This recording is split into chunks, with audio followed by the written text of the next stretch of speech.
importância do transporte coletivo para uma vida melhor das cidades. E quem está conosco mais uma vez é o professor, consultor, mestre em transporte, também, né, em mobilidade urbana, o José Ricardo Daibert. José Ricardo, prazer enorme ter você aqui novamente. Tudo bem contigo? Tudo bem, muito obrigado uma vez mais, Marcelo, e todos aqueles que nos acompanham. Vamos começar falando de alguns aspectos que devem ser tratados com relação a essa questão do transporte coletivo para uma vida melhor nas cidades. Saúde, por exemplo. A questão do transporte, a gente quando fala em mobilidade sustentável, a gente pode fazer uma comparação, por exemplo, entre o transporte público coletivo e o automóvel. O automóvel, ele consome 3 vezes mais energia, portanto ele é mais nocivo sob esse ponto de vista. Ele provoca 5 vezes mais acidentes, ele gera 5 vezes mais poluição e ele ocupa 20 vezes mais espaço.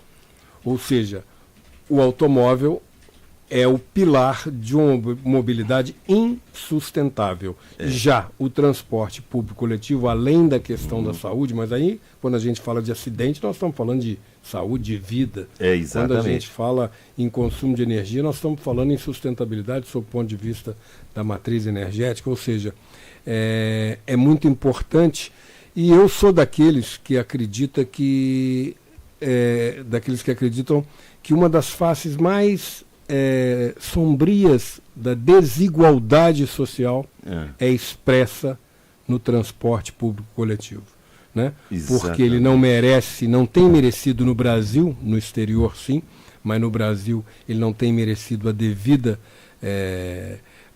atenção. E agora nós estamos num momento especial, porque nós temos 2 estudos em nível nacional de um novo marco legal para o setor. Pois é. E uma PEC que propõe até mesmo uma tarifa zero da deputada Luísa Erundina. Ou seja, nós nunca tivemos tanto movimento falando na questão tão crucial que é financiar o transporte público coletivo para que as pessoas possam, inclusive, deixar seu automóvel em casa para ter um transporte público digno. Eu me lembro que você falou aqui conosco numa das suas entrevistas, eu nunca mais esqueci isso, e eu não vou esquecer isso jamais, que o carro é o cigarro do futuro. Exatamente. Você lembra disso? Pelo fato dele ser...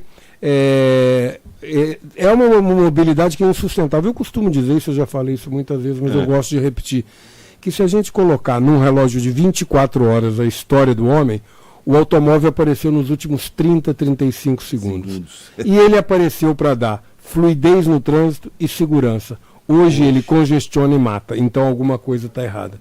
Então ele é um projeto que funcionou durante um período, ainda vai ter sua função, mas como pilar dos deslocamentos necessários, principalmente dentro das áreas urbanas, o pilar hoje da mobilidade sustentável é o transporte público coletivo e os modos ativos de bicicleta e a pé. A gente fala muito pouco disso. Por exemplo, o modo a pé é o mais usado por todos nós, por mais tempo durante o dia, e o menos merecedor de planejamento. Então nós precisamos, a via do automóvel nós cuidamos, mas as calçadas com obstáculos, com degraus, com buracos, com falta de material antiderrapante, nós damos muito pouco valor aos caminhos do pedestre e precisamos olhar para isso dentro deste novo modelo que a gente quer para as cidades brasileiras de mobilidade sustentável. Às vezes a gente comenta isso, conversa, e teve uma pessoa que comentou comigo, mas eu gosto do meu carro, eu gosto de pegar a estrada, passear. Não, a gente está trazendo essa realidade para dentro do urbano, dentro das cidades, né? É importante ressaltar isso. Né? Exatamente. É a mobilidade urbana. Quando a gente está falando nisso, por exemplo, existem cidades, e não são cidades pequenas, eu vou falar aqui alguns nomes, que têm projetos de se livrar do automóvel. Sim. Que tem projetos, não é ideia. Né? E dentre isso nós estamos falando de Paris, nós estamos falando de Milão, nós estamos falando de Helsinki, nós estamos falando de cidades grandes que estão nas suas áreas centrais. Londres, por exemplo, tem o pedágio urbano, tem uma área central onde o automóvel, se entrar, paga uma taxa muito grande só num caso de urgência. Então, quando a gente fala, muito bem colocado isso por você, nós não estamos querendo acabar com o automóvel. Não, de maneira alguma. Nós estamos querendo que a prioridade que mereceu o automóvel ao longo das últimas décadas, no mundo e principalmente no Brasil, na Europa menos, nos Estados Unidos foi um modelo que nós seguimos mais, esse foco prioritário nós precisamos de ter a coragem de parar de dar prioridade para o automóvel. Não é que ele não vai deixar de existir, mas ele deixar de ser o foco prioritário. E principalmente dentro do meio urbano, né, onde Exatamente. Nós vamos dividir espaço, porque tem a questão da convivência e empatia também, né, Zé Ricardo? Dividir espaço, respeitar o outro, cuidar do que é de todos. O público não significa que não tem dono, pelo contrário, né? Não é isso? Exatamente. Eu costumo dizer que se a gente está em casa e a gente vê uma lâmpada queimada, a gente tem uma postura do que é privado individual. Quando a gente sai no corredor do prédio, se tem uma luz do prédio queimada, a minha preocupação é menor. Se eu lembrar, eu falo com o síndico, com o zelador. Quando eu vou para o lado de fora da rua, telefone, um dia telefone público não existe mais, mas um abrigo depredado, tal, aí é que a responsabilidade não é nossa mesmo. Não. A gente precisa de criar a cultura do pertencimento. Exato. E o transporte público é de todos. E quando eu digo que uma das faces mais tristes da desigualdade social é do transporte público, porque quem depende dele de forma cativa é a população de mais baixa renda. Além disso, o nosso modelo urbano expulsa do centro as classes menos favorecidas, coloca essas classes para morar nas áreas mais periféricas, e ainda existem modelos que cobram até mais, não é o caso de Juiz de Fora nem de muitas cidades, mas que cobram até mais porque o transporte é mais longo. Quer dizer, então, existe... Hoje é uma questão muito crítica por conta do preço da tarifa, porque o serviço de transporte ele é caro.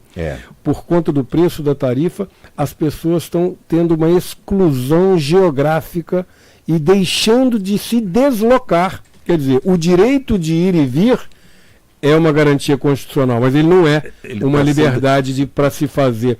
Só para você ter uma ideia, chega a ser 3 vezes maior o número de deslocamentos diários de uma pessoa de alta renda do que uma de baixa renda. Quer dizer, a pessoa fica, e abaixo de meia viagem por dia, a gente está criando um termo que é muito triste no Brasil, a imobilidade urbana.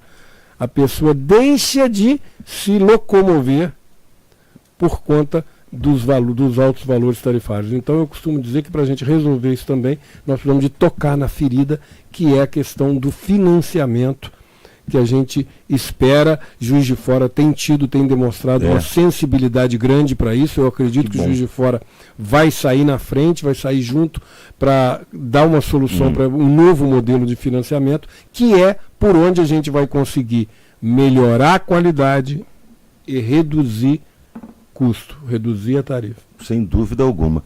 Só para a gente finalizar, você falou sobre mobilidade urbana, tem projetos, algumas cidades já têm projeto de eliminar carros, né? Essa visão centrada nas pessoas e não em automóveis.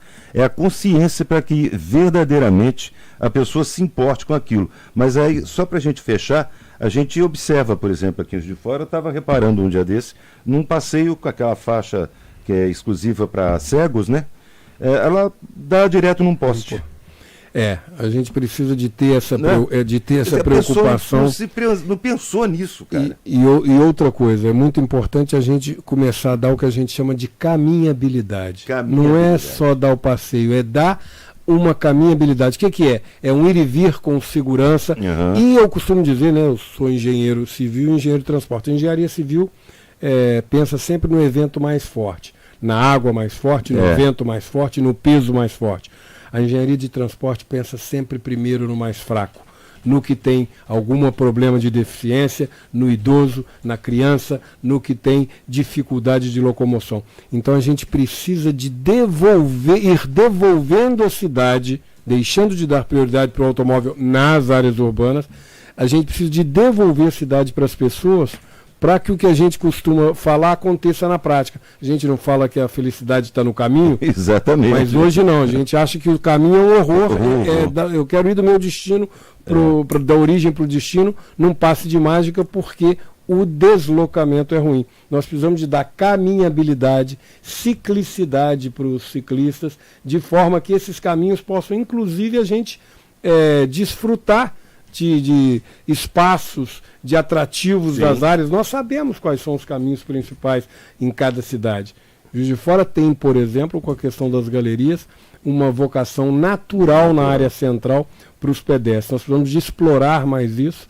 E em nível nacional a gente está com algumas expectativas e acredito muito também que Juiz de Fora vai sair na frente aí na questão dessa mobilidade urbana sustentável. José Ricardo Daibert, professor, engenheiro, especialista em transporte público, em transporte urbano, mobilidade urbana, mestre em transporte. Muito obrigado, viu, meu caro, mais uma vez. Te espero na próxima. Eu que agradeço, porque esse tema é sempre muito bom da gente estar podendo discutir isso contigo. Muito legal. Obrigado, viu, Zé Ricardo? Eu que agradeço. Até mais. Esse é o momento, nossa entrevista ansal com José Ricardo Daibert.